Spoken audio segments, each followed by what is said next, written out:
In Tehran, supporters of the nuclear deal celebrated when it was signed back in July. They were relieved that the country's long isolation might be coming to an end, and they were fed up with the hardships caused by economic sanctions. Iran, in many ways, isn't so hard to understand. Plenty of people want to be better off and to have more freedom. The idea that this big country, with its long history, should be a regional power with legitimate interests is popular in Iran.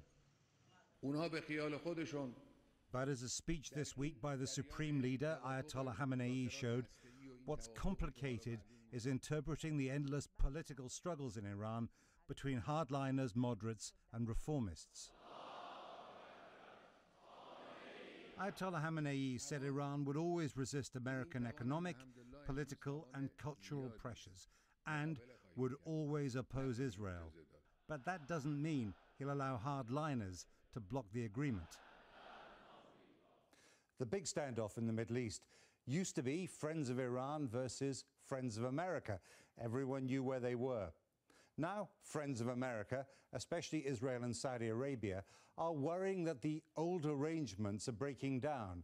They fear that the nuclear deal might lead to other kinds of cooperation between Iran and the West. It suited them fine when Iran was the West's #1 pariah state.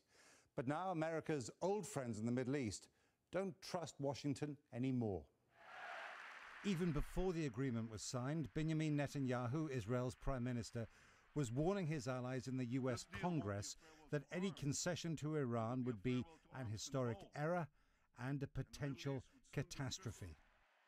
If Iran changed its behavior, then Iran should be rewarded. It shouldn't be rewarded for saying that it will continue to seek the destruction of my country, that it will continue to support terrorism, that it will continue to fight the West, that it will continue its aggression against all its neighbors.